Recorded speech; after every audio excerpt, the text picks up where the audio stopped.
All right. Welcome, everybody. If you are tuning in, I see we have some people filing in. So just go ahead and comment in the comment section, whether you're watching on YouTube or on Facebook or X, I guess we're calling it now. Is that right?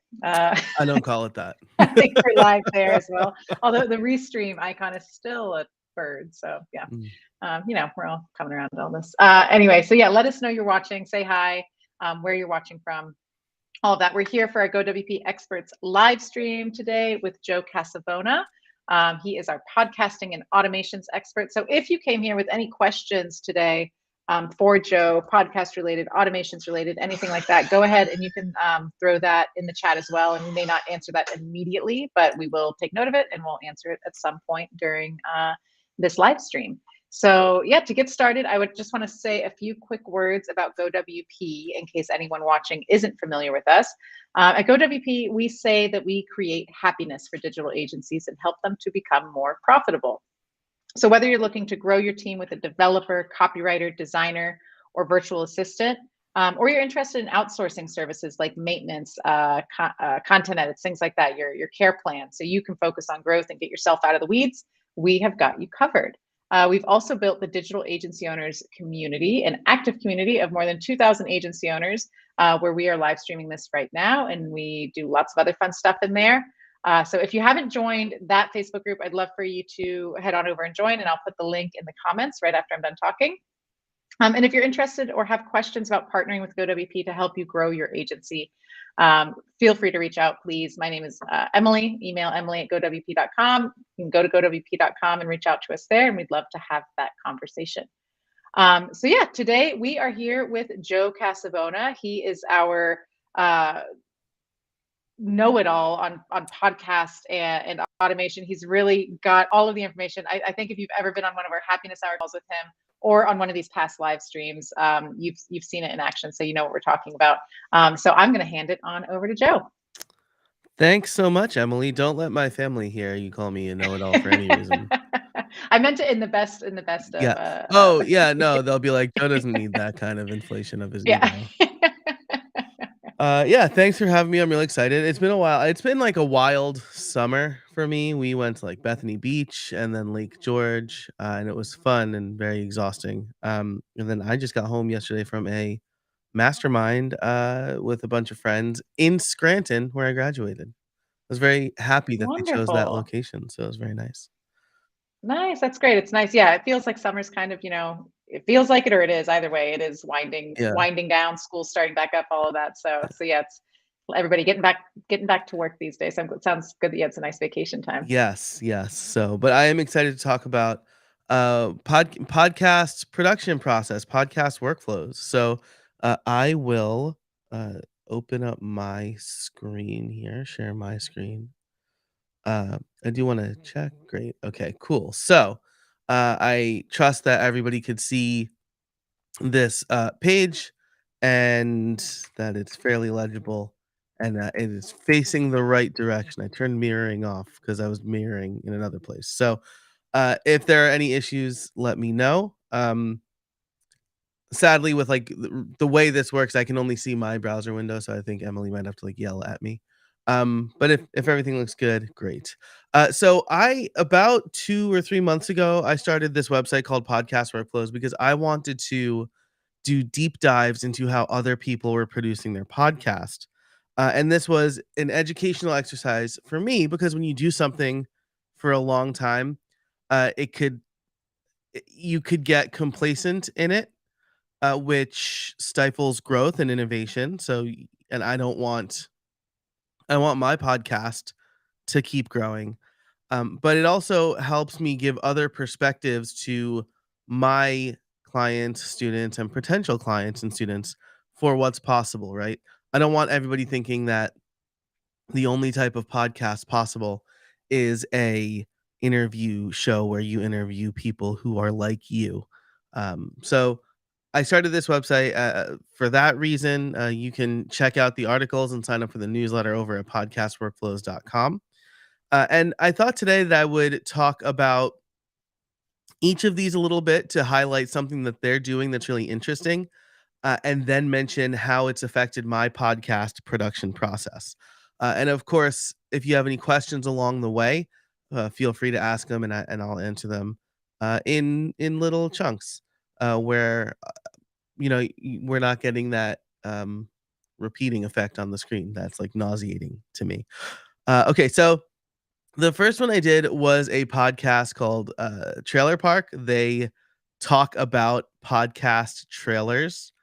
So a little meta, but I chose this one because Ariel Nissenblatt is a well-known person in the podcasting space. She is super dedicated to podcasts, which is why she started this show.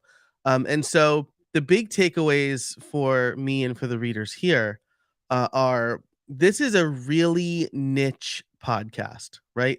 It's not a podcast on how to podcast. It's not a podcast on how to grow your podcast.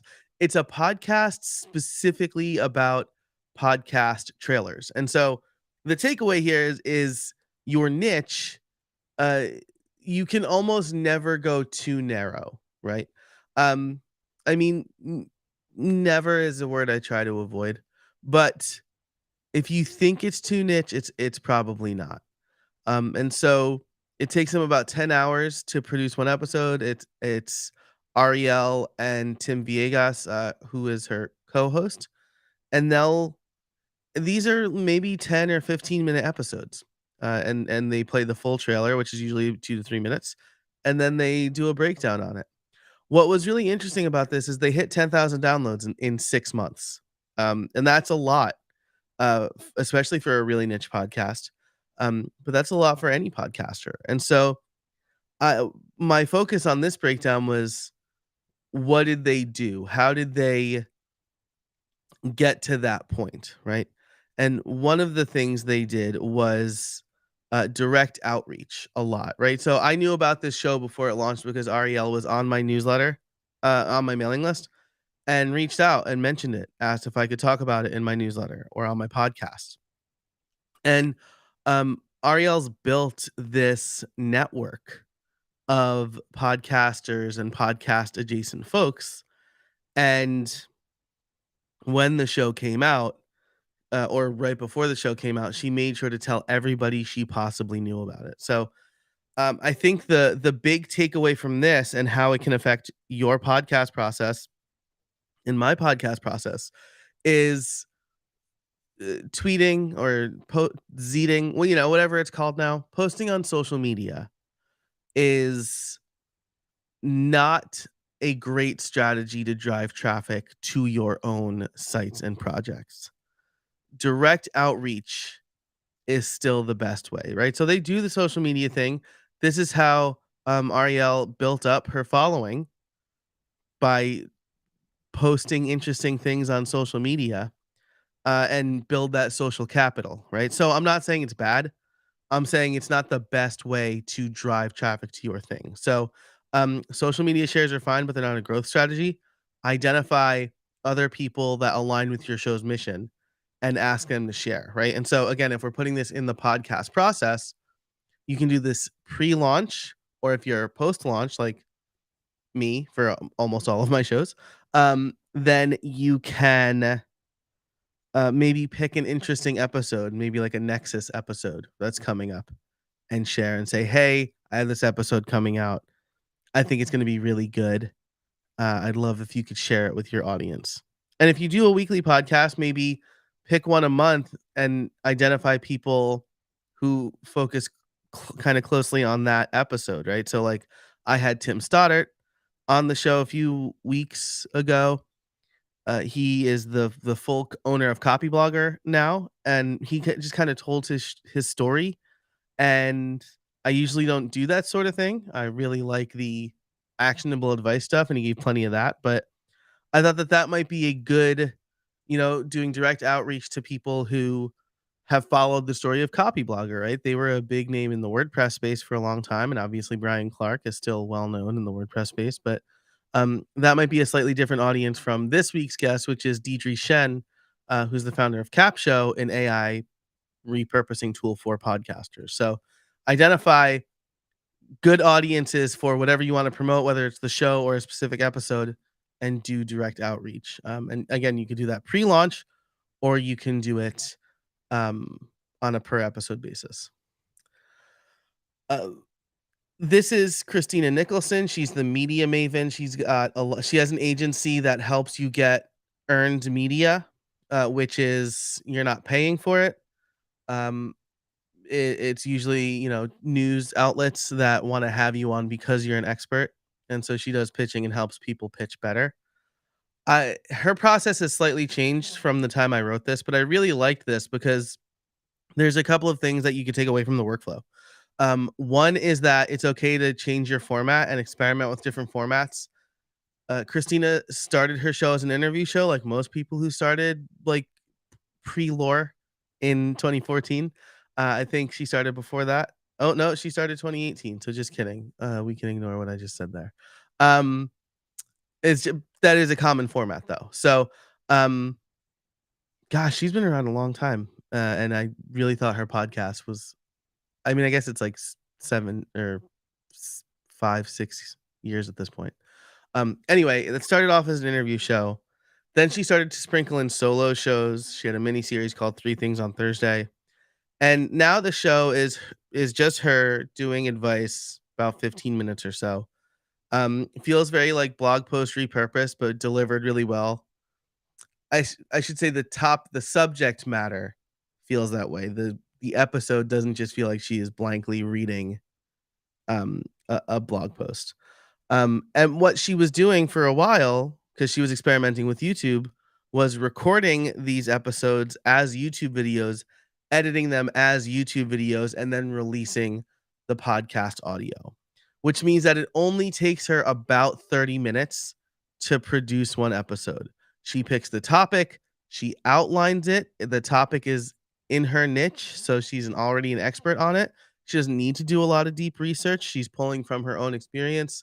And then she does something that I also do, which is during the recordings, interviews or not, she'll make timestamps that need editing. And then she ships that off to her editor. He cleans it up, cuts out the parts she tells him to cut out. He adds like some whiz bang sound effects. And then it's ready to publish, which she does herself every week. So um, the big takeaway here is you want to you need to know know what you need to get before you go into an interview or episode. And so this is going to make editing easier. If you're going to do a solo show, don't just turn on the mic and talk. Be like, I'll figure it out. If you're going into an interview, make sure you at least know the thesis statement of the episode, right? Don't just people try to emulate Joe Rogan because his podcast is like the most popular podcast ever. And he doesn't do this. He does something that's, I think, equally interesting, whether you like him or not, which is he'll run through a bunch of questions until there's a thing that comes up that he's interested in, and then he digs deep on that topic. That works for Joe Rogan. That will not work for most other people. Almost any other person, right? Maybe Tim Ferriss does that too. But Tim Ferriss is not nearly as big as Joe Rogan, even if he's relatively bigger than us. So know what you are going to get, know how you're going to deliver value to your listener more quickly. The way you do that is pre-record. If it's a solo show, find a blog post or a social post that you wrote on it or an email that you wrote on it already so that you have at least a baseline. If you haven't written anything on this already, outline. I interviewed a guy named Josh Burnoff, and he talks about when you write a book, you don't just start with a blank page, you start with a fat outline. So this is not just the headlines or the topics, but it's little blurbs, maybe links to case studies. It's almost like the way I picture a fat outline is like one of those like marble notebooks with like post-its and bookmarks sticking out of it, right? You kind of want something like that for each episode. It doesn't need to be nearly as in depth, but if you're going to talk about how to automate your guest onboarding process, that's not going to be the only thing on your outline. It's going to be like, how does it look now? Why would you want to automate it? What are some tools you want to automate? That way you have these prompts and you know what the listener is getting out of it. So I think that's the biggest takeaway from Christina's, and that's really working for her. You know, she's a well-known person, but I think that as she experiments, she wouldn't keep doing something if she saw a decrease in her downloads. So, I don't know what's going on right here. This must be like a big image that's slow to load.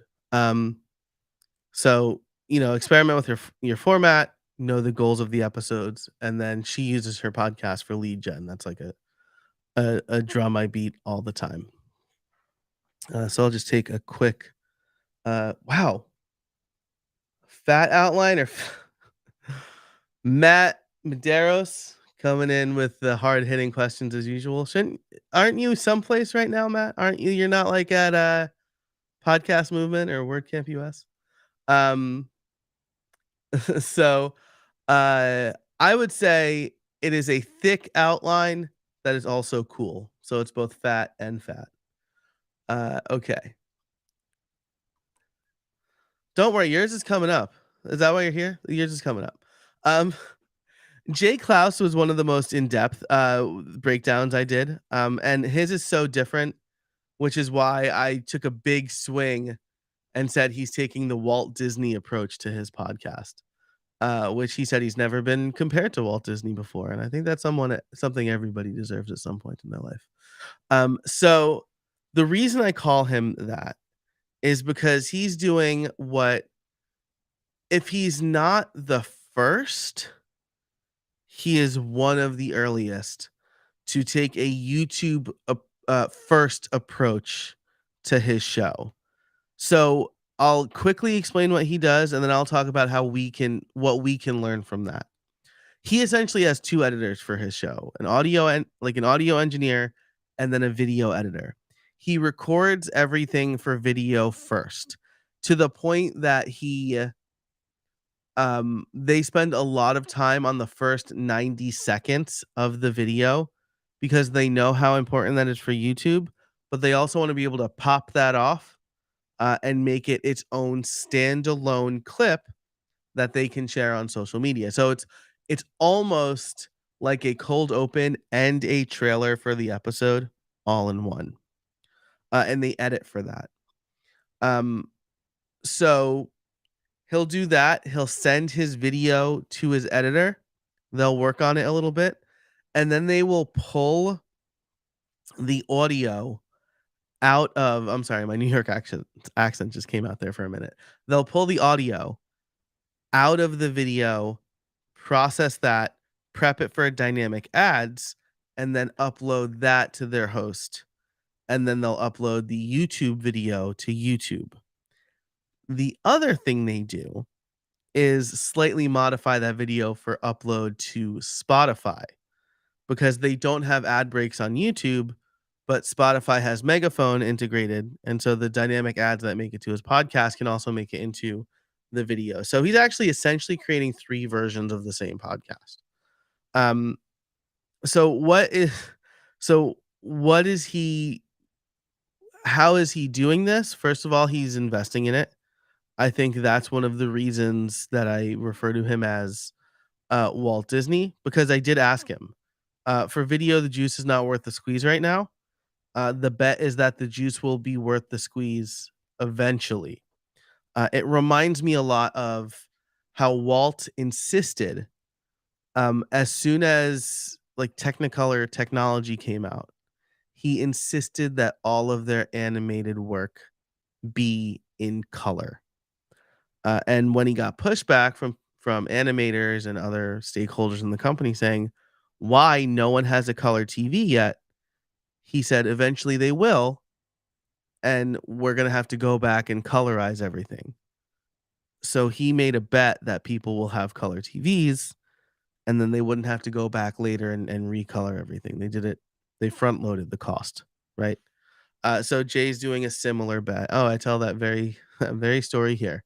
Flowers and Trees, 1932, when they debuted Technicolor. So he does this because it gives him unique storytelling opportunities as well. And this is something that probably we're going to hit on a few times from here on out. Think about how you can improve the storytelling in your podcast. Here, by leveraging new technologies, does video give you an avenue to tell the story a different way than audio only? If you're doing YouTube videos, does taking that YouTube video and turning it into a podcast episode, does that give you a new way to leverage storytelling?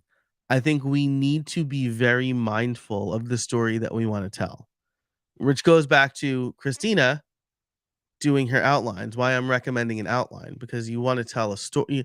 You want to weave a narrative. You don't just want to throw a bunch of facts coldly at your listener, right?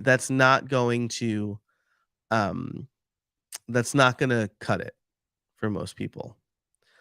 So there's a lot here. I would recommend that you really check this one out. It's good, but um, as far as the process goes, think about how important video is to you. Full disclosure, I'm not doing video first. I don't think, for me, in the way I'm telling these stories, and I mean, budget is there's a budgetary um factor to it as well. I don't think that my podcast would be most effective if I did it video first. My video approach is very different uh, than um, than Jay's, and the way that Jay approaches his interviews, he's changed a little bit to make them video first. So I just do the static image on YouTube, which I have a lot of reasons why I think that that's also good to do. But if you think, if you think that maybe your show's getting stale, maybe you want to revitalize the show a little bit, maybe consider doing a YouTube approach to it if you want to do that. Um, so top takeaways: experiment with promo swaps. I think this was another really big takeaway from this show. Or from me doing a deep dive on this show. Jay is part of the HubSpot network, and he has seen growth since joining the network. And one of the things that you need to one of the things that you have to do as part of the HubSpot network is leave at least one ad spot for another show on the network. And so you get this network effect, right? You get a bunch of shows on the network, each promoting each other, getting them in front of their unique audiences. I'm not saying you need to uh, join a network, but what I recommend is making your own little mini network, right? Talk to some other podcasters in your space, maybe 3, 4, or 5, and see if they're interested in kind of doing a rotating swap with them, right? Because then you're capturing other people's audiences. It's very mutual effecty, and you're not going through the rigmarole of moving from indie podcaster to um, network podcaster. So I think that was probably my favorite takeaway from that breakdown is um, kind of make your own pseudo podcast network. Did I switch properly? There we go. Good. Um, because that can amplify the signal of your show. And I cover that down here. So this was like massive 3,000 words, so I'm not going through the whole thing. Really good. I thought it was really good. So his show, not the breakdown, but the breakdown too. Um, the next one I did was Justin Jackson's. I'm not going to spend too much time on this, but I will say my big focus, the story I'm trying to tell here, is the importance of building in public and the branded podcast, right? They started a podcast called Build Your SaaS that started out as them building Transistor, right? Justin Jackson and John Buddha were the host and co-host, as well as the founders of Transistor.fm, which is a podcast host. They're the ones that I currently host with.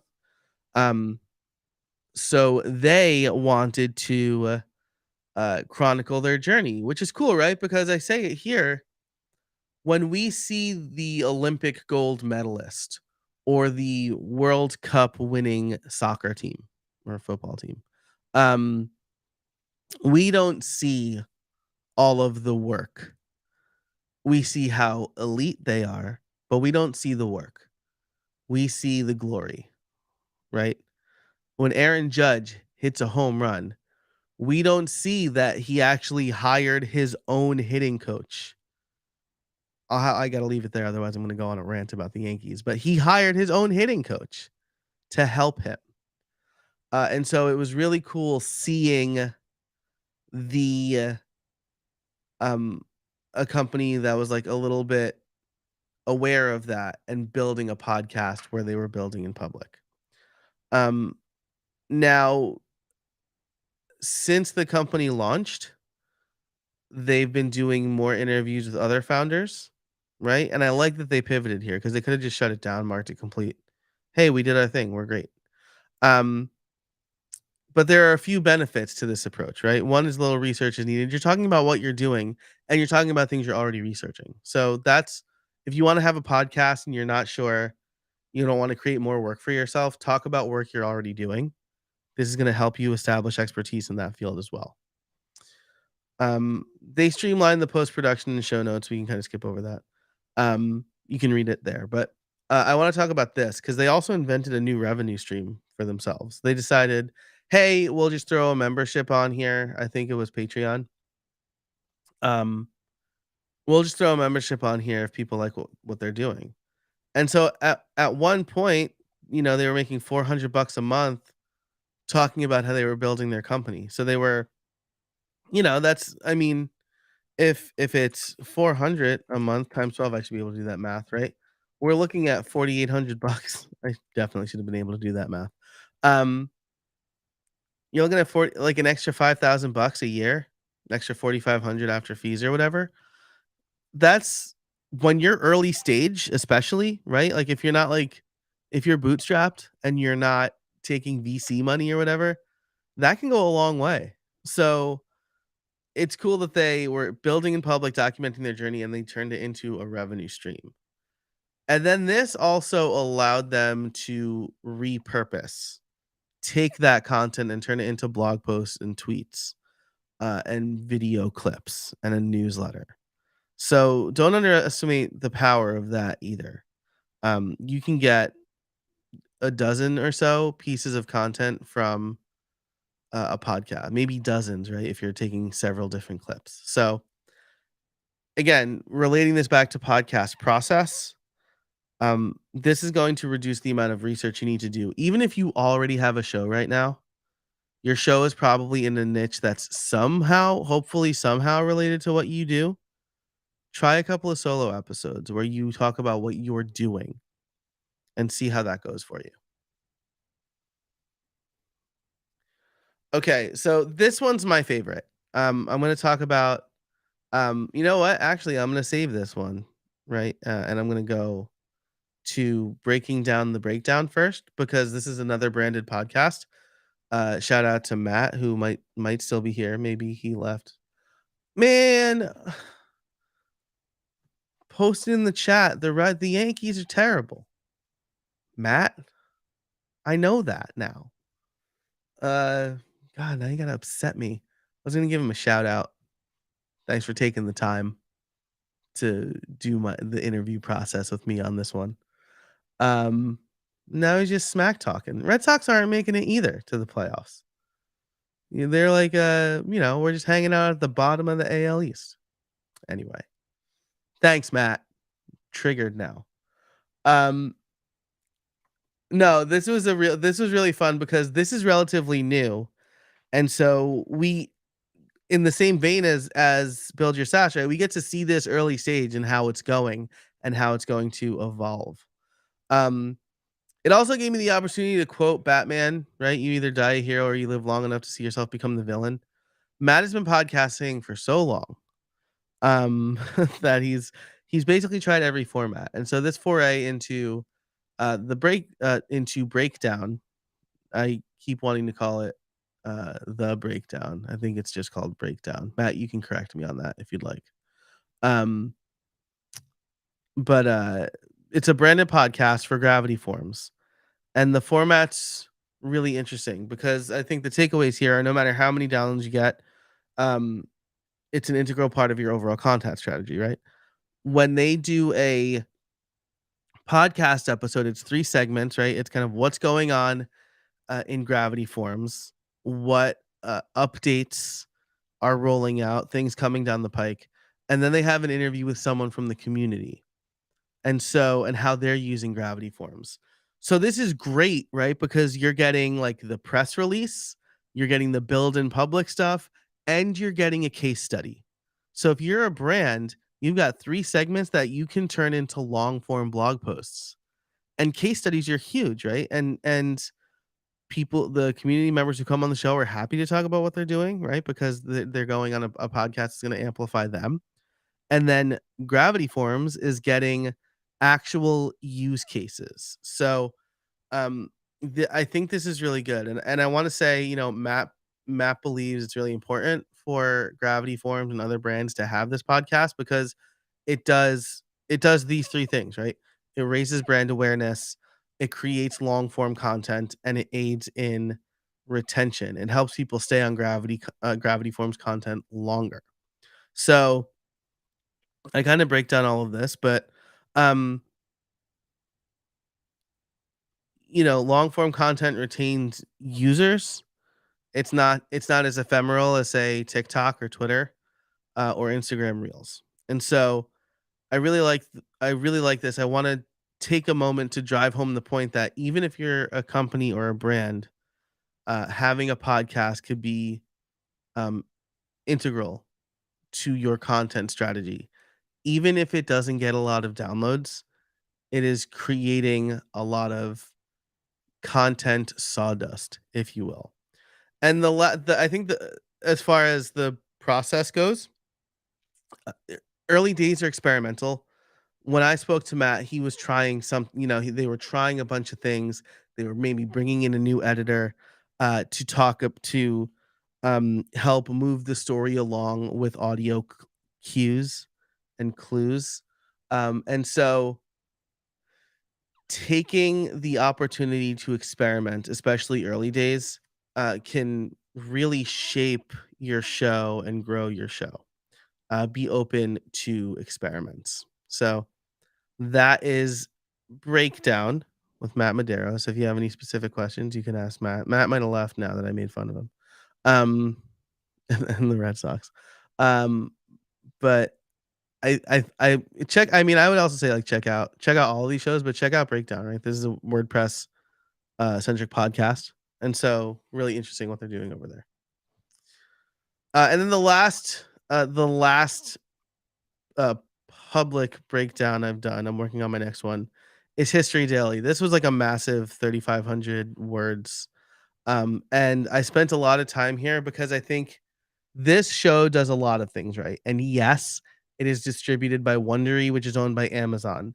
Yes, it is in partnership with Noiser and Airship, which is the host Lindsey Graham, not that Lindsey Graham.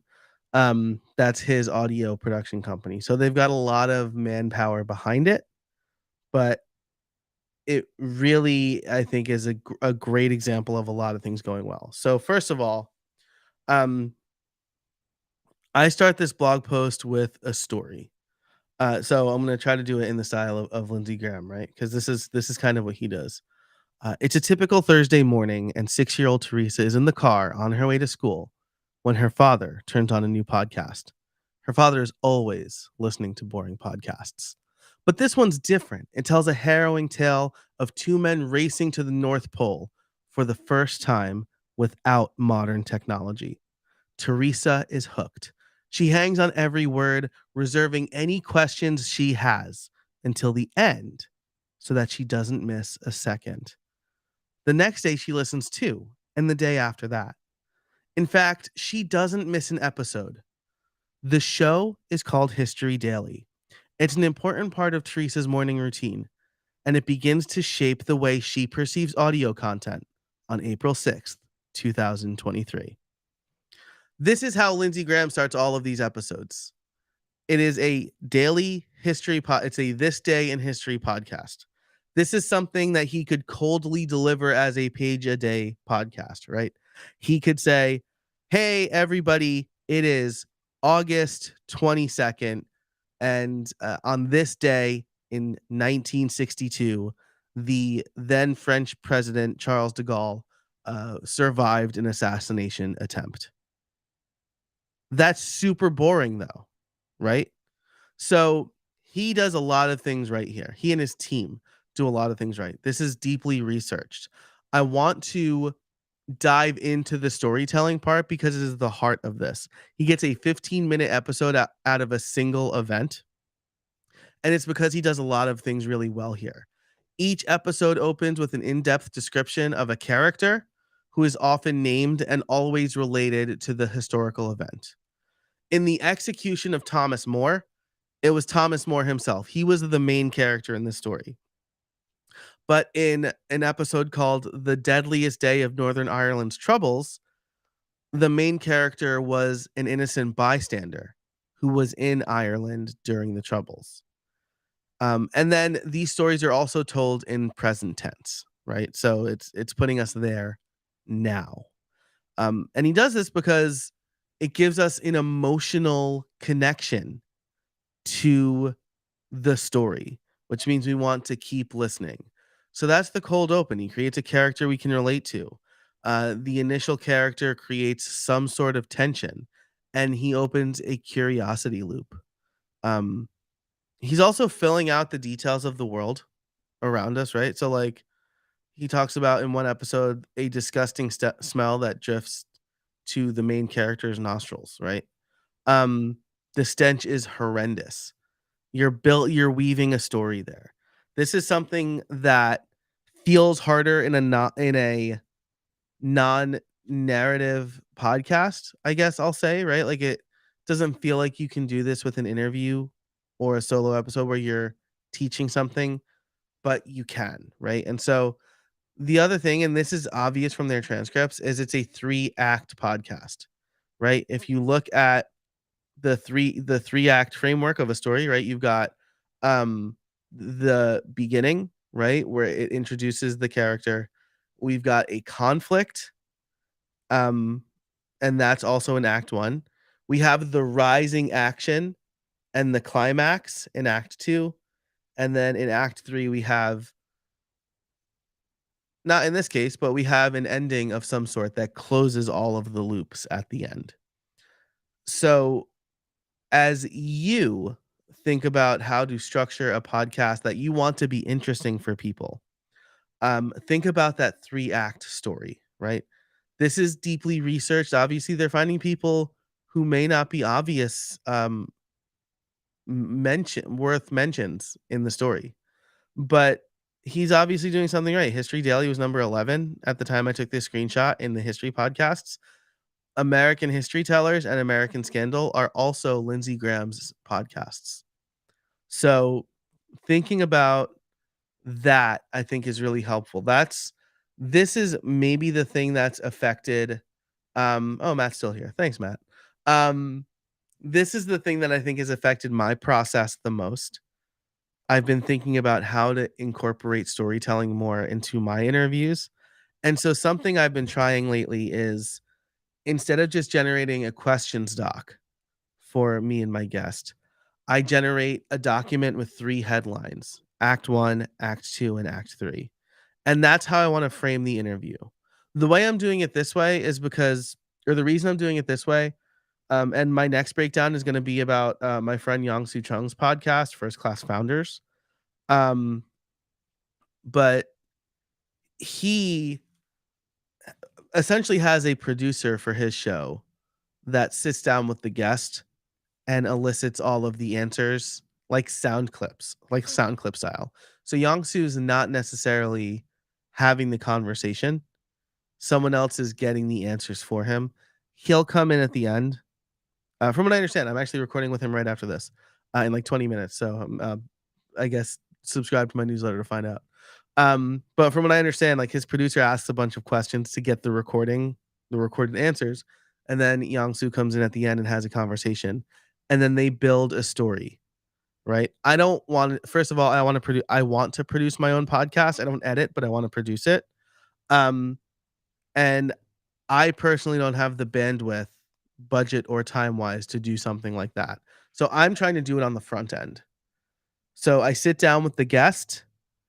I give them the proposed acts. I frame it as, here we're going to introduce you and we're going to introduce the thesis of our story, right? We're going to create an inciting incident. Act 2 is gonna be all about the conflict. So how do we raise the tension of what we're talking about in Act 2? I interviewed my friend, Kathleen, Selmans, and she is a LinkedIn expert. So our Act 1 was something to the effect of, "Why should I be on LinkedIn?" Right? You're opening a question with, "Well, like, is LinkedIn even a social network?" And then she says, "Yeah." This immediately creates a little bit of intention, a little bit of an inciting incident. Because we're starting at the axiom of I don't need to be on LinkedIn, and she's telling us why. The actual conflict in Act 2 is when I ask, "How do I increase my followers?" Because then she immediately responds with, "If you're just trying to get followers on LinkedIn, you're doing it wrong." So now we have a conflict, but then what she says is in conflict with what most people do on most social media. And then in Act 3, we finish with how if not followers, then what, right? Our climax is don't try to get followers on LinkedIn because it's about relationships. Act 3 is how do we nurture those relationships? This creates a nice story arc that's easier to follow. I'm not just throwing questions at my guests. And more importantly, we work together to tell the story because they're the subject matter expert and I'm the one who's trying to tell their story. They're the hero, I'm the guide in this situation. So that's all from History Daily, which is why I wanted to spend a lot of time on that. Um, and I think those, if I want to look, I'll look at the screen again, just so I can kind of recap what I've talked about here. Um, if we're looking overall at our process, right, we want to think about the story you want to tell at the beginning, have a clear outline of what we're going to talk about, what our listeners are going to get, and the story that we're going to tell. We're going to, for most of us here watching this, we're going to want to pick something that we are subject matter experts in. Maybe build in public, definitely build our expertise and create not just a great piece of content, but what could be an asset for lots of pieces of content. And then to get more people listening, we want to cultivate a network like Ariel did, and do direct outreach to people who would genuinely benefit from this content. So those are the things that you want to keep in mind as you build your own podcast process. And that's something that I've been thinking about a lot. So I haven't seen any questions come in. I think I'm streaming on my YouTube channel too. So hopefully I'm not ignoring my chat. Um, oh, it's all coming in, which is great. So happy to take questions. Also happy to just chit chat. The last one I have here, if there are no questions, is everything that goes into making a daily podcast. This was some experiment. This was some content I was experimenting with because I took a bunch of trips and I didn't have time to do the more deeply researched stuff that I've been doing. And so I this was it wasn't shorter, but it was less research intensive because it's almost like the solo episode. Um, I'm very familiar with the process already. And so, everything that goes into making a daily podcast, I listen to a lot of daily podcasts. I produce a bunch of podcasts, and one of them is going to be daily. So I wanted to kind of touch on different types of daily podcasts and how you might make that work, even if you are a busy solopreneur with kids like myself. So I can certainly talk about that if there are no burning questions.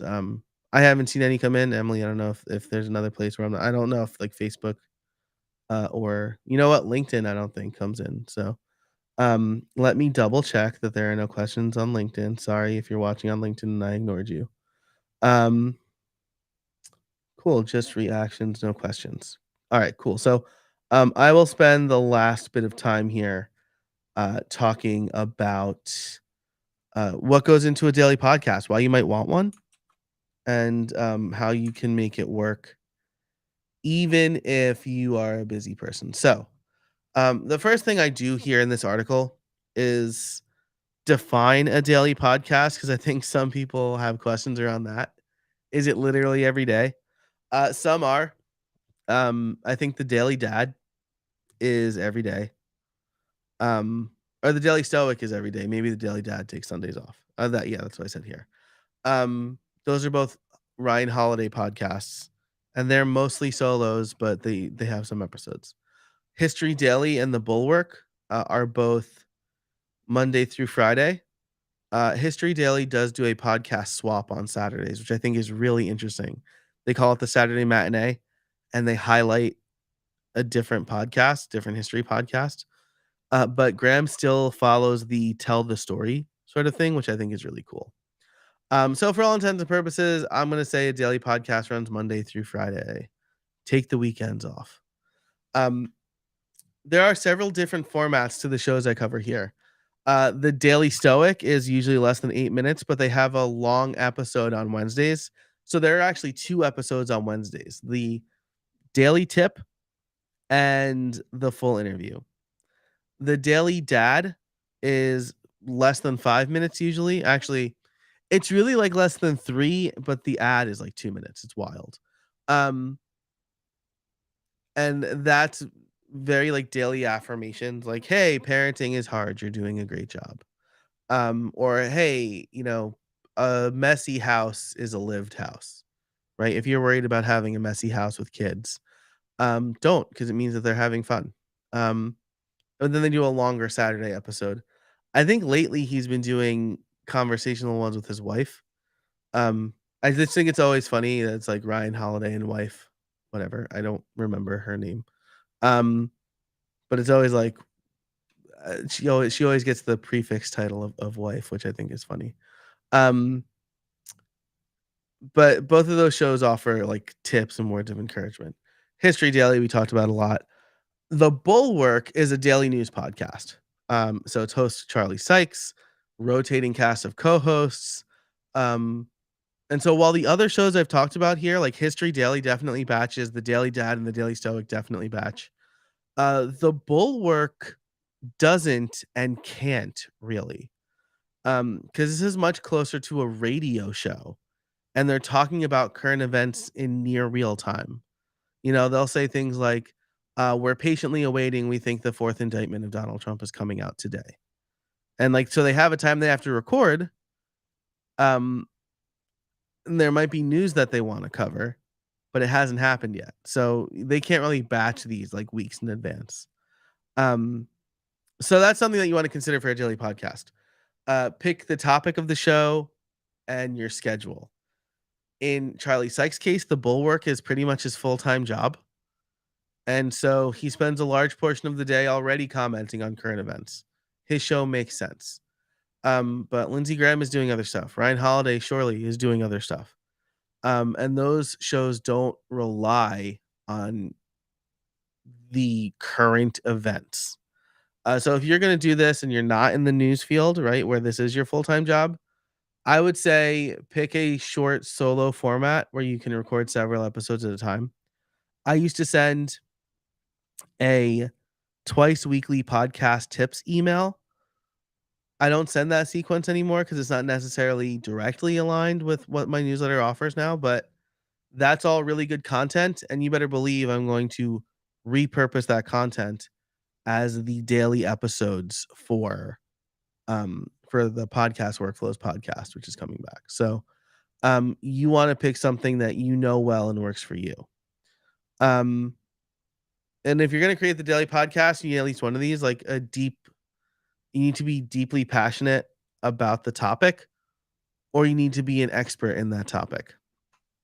And I'm saying that because you're going to be doing this every day, right? There's going to be days where you don't have the energy. And so that passion is going to drive you, or you being an expert means that you might be able to phone it in sometimes, if I'm being honest with you.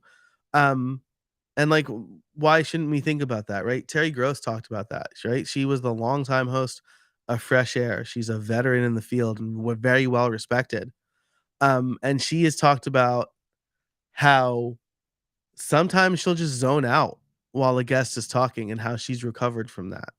So we're not always going to be at the top of our game, but if it's something we're deeply passionate about or an expert about, we can still perform at a good level even if we're not at the top of our game. So, um you want to make sure that you pick a topic that works really well for you.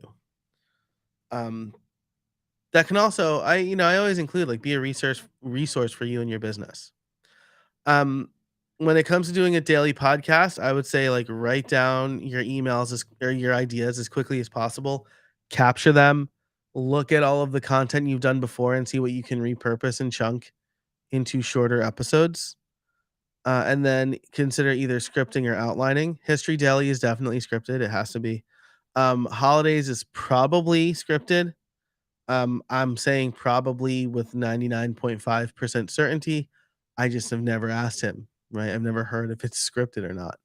Um, but it's almost definitely scripted. The way he delivers, um, I'd be pretty confident in saying like I could probably go grab my copy of the Daily Stoic and find the corresponding episode, and they're going to be very similar.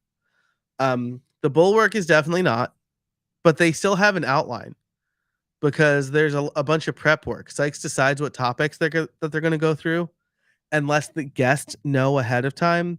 Hey, we're probably going to talk about these things unless something just completely blows up the episode, right? Which is possible in a news program, but you want the guest to be prepared. You don't want to just say, "All right, um, Iran just pulled out of the nuclear deal. What does that mean for us?" And the guest's not like an expert on Iran or nuclear deals. So, um, I really think that I outline a good sequence of events here.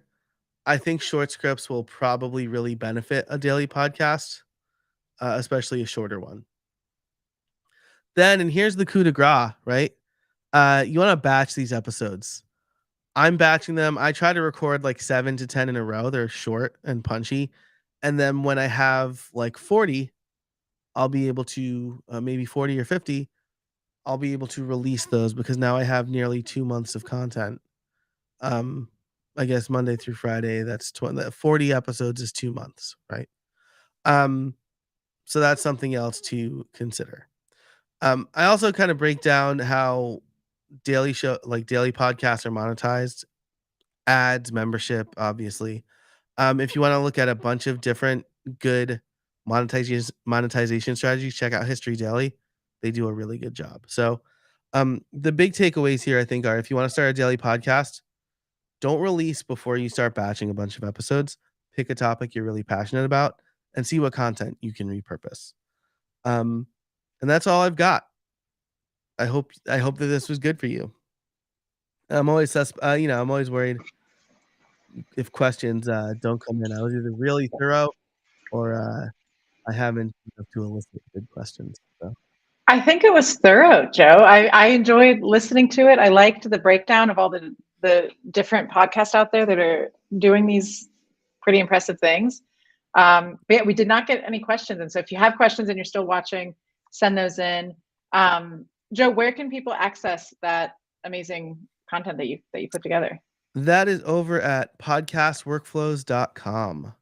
All right, I'll put that in the comments. Yeah, so yeah, they're all public, so you can view those if you want them delivered to your inbox, usually on Sundays. There's an opt-in there. You'll be able to sign up. Awesome. Getting that in here. There we go. And I'll put that over on Facebook as well, because Restream makes me have to comment on both places because it won't send it to Facebook. But I'll get that over there as well. Yeah. The comments come in, so I'll see if people chat in, but I can't send out from Restream. Awesome.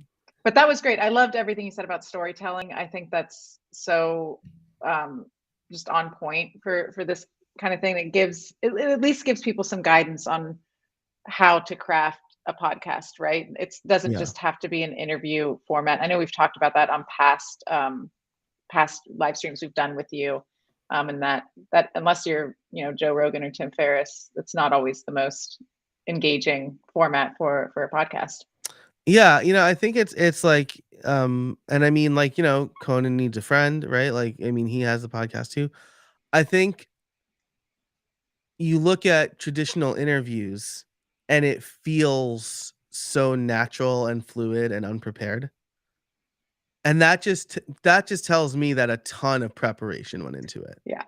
right? It's like you watch a movie and the hallmark of a good movie is you don't realize you're watching a movie, like it feels real. And that's not because they didn't rehearse, it's because they rehearsed a lot, a And lot, edited. and edited. Yeah. And got this, and You got think about Barbara Walters' interview. She didn't get her interviewees crying in 45 minutes. The interview was much longer than that, right. Yeah. and what we saw was the good stuff Yeah, and and then the storytelling. yeah, and then they weave that story together, Yeah, right? It's yeah, so there's a lot of work that goes into all of that to make it absolutely. look like it was easy. And to make it easy listening. Yeah, so Right. that's the key there. Yeah. Absolutely. Joe, thank you so much. I really appreciate your time. I appreciate you sharing your wealth of knowledge and experience. Thank you to everyone who joined us live and is watching right now and watched throughout. And thank you to folks who are watching the replay of this after the fact. And if you have questions, go ahead and post them. You can join us in the GoWP Digital Agency Owners Facebook group, and you can post questions in there, and we will definitely see those. And we'd love to have you in that group as well. And go check out podcastworkflows.com, where you can get all of the great content that Joe was going through today. There he is. And Jay Casabona on On Twitter on / every X. it's On Twitter, everything. X, Instagram, Threads, all the There we go. places. Ooh, Yeah. Threads. I still am yet to, I need to check that out. I haven't I yet. like it, it You like doesn't it? feel, yeah, it feels more like a town square than a bazaar where people are barking at you that you should Yeah, wake up that at sounds 5 nice. AM and not shower, right? Okay, there we That's go. it. So, yeah. All right, well, Joe, thank you so much. We will be back with you again next month. So make sure you sign up to our newsletter, sign up for Joe's newsletter. It's fantastic. And we'll see you back here next month for more podcasting and automation tips and insights. Thank you so much. Thanks, everybody.